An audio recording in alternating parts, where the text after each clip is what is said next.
ऐसी होती है माँ की ममता। सोरम नाम का एक छोटा सा अविकसित गांव था। गांव का विकास नहीं, मतलब गांव में रहने वाले लोगों का विकास नहीं। इस गांव में कुल 3-4 परिवार थे जो थोड़े बहुत खानदानी थे। बाकी सब मेहनत मजदूरी करके अपना जीवन गुजारते थे। इसी गांव में हीना नाम की एक विधवा औरत रहती थी। रहने के लिए छोटा सा घर था।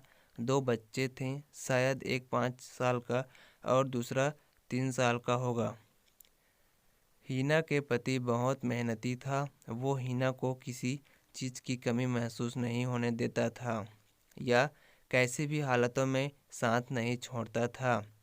कैसी भी परिस्थिति हो, दोनों साथ मिलकर सामना करते थे। पर कौन जाने किस पर कौन सा अनर्थ कब आ जाए। हीना के जीवन में ऐसी घटना घटी कि उसी घटना ने हीना के पति को हीना से छीन लिया। हीना को पति के गुजरने के बाद ऐसा लगने लगा कि मैं जिंदा तो हूँ पर मुझ में जान नहीं है। परिवार चलाने के लिए अब दूसरा कोई नहीं था सिवाय हीना के। इसलिए कैसे भी करके हीना ने अपने बच्चों के खातिर खुद को उस दुख से अलग किया। कुछ दिन बाद घर में जो था वो समाप्त हो गया। अब खुद क्या खाए और अपने छोटे बच्चों को क्या खिलाएं, ये समस्या उसके सामने खड़ी हो गई। बच्चों के लिए हीना को अभी भी कुछ काम करना ही था। इसलिए हीना अपने दोनों बच्चों को साथ में लेकर जहाँ काम मिलता वहीं जाया करती थी और दिन भर मेहनत करके जो भी मजदूरी मिलती उससे अपना और अपने बच्चों के पेट भरती थी। ऐसा ही समय बीतता गया और चलता रहा। लेकिन एक दिन हीना को शरीर में थोड़ी कमजोरी महसूस होने लगी। फिर भी वह काम पर गई।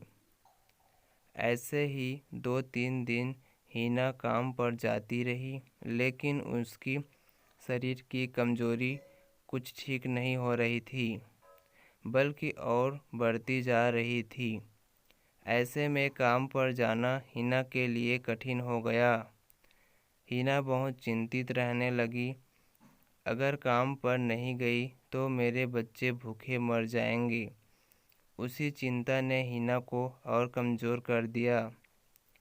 इतनी कमज़ोर कि उठने बैठने के लिए लकड़ी का सहारा लेना पड़ता था।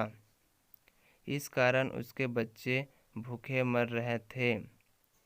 खाने को कुछ न मिलने के कारण और अपने बच्चों को भूखे मरते देखकर वह लकड़ी की सहायता से आज यहाँ से कुछ मांगा तो अगले दिन दूसरी ओर से कुछ मांग के अपने बच्चों को खिलाती, पर खुद भूखी सो जाती थी।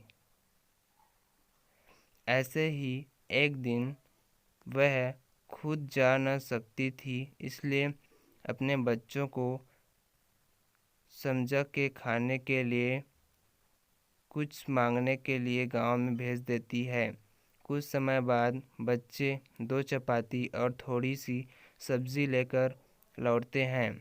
2 चपाती से 3 जन कैसे तृप्त होंगे, इसलिए वे 2 चपाती दोनों बच्चों को खिला देती है। वह बरसात का समय था। बिजली न होने के कारण घर में अंधेरा छाया हुआ था। अंधेरे में ही वह अपने बच्चों को एक कमरे में सुला देती है और वह दूसरे कमरे में जाकर सो जाती है। रात को तेज़ बारिश होती है और बिजलियां ज़ोर से कड़कड़ाती है। रात को थोड़ी आराम मिलती है, इसलिए वह गहरी नींद में पड़ जाती है। ऐसे में हीना को एक सपना दिखाई देता है। वह एकदम तंदुरुस्त हो गई है, काम पर जाती है। वह सोचती है अपने बच्चों को काफ़ी समय से अच्छा खिलाया नहीं, इसलिए वह अपने बच्चों के लिए स्वादिष्ट खाना बनाती है। बाद में अपने बच्चे और वह साथ में बैठकर खाना खाकर सो जाते हैं।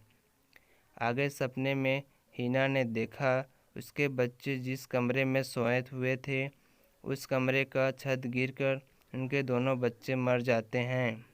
सपने में से हिना एकदम उठकर खड़ी हो जाती है, जान में जान आ जाती है और अंधेरे में ही अपने बच्चों के कमरे की ओर चल पड़ती है।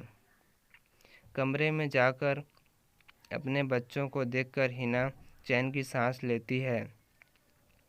उसी समय हिना को शरीर में ज़्यादा कमज़ोरी महसूस होती है, जिससे वह नीचे गिर जाती है और फिर वहाँ से उठ नहीं पाती। चैन की सांस हिना की सांस लेती है। दोस्तों, यही होती है माँ की ममता, जो मरते दम तक अपने बच्चों के खातिर जीने का जुनून रखती है। दोस्तों, यह छोटी सी कहानी आपको कैसी लगी हमारे साथ ज़रूर शेयर करके बताएं। और वीडियो अच्छी लगे तो वीडियो को लाइक कीजिए, शेयर कीजिए एंड चैनल को सब्सक्राइब कीजिए। धन्यवाद।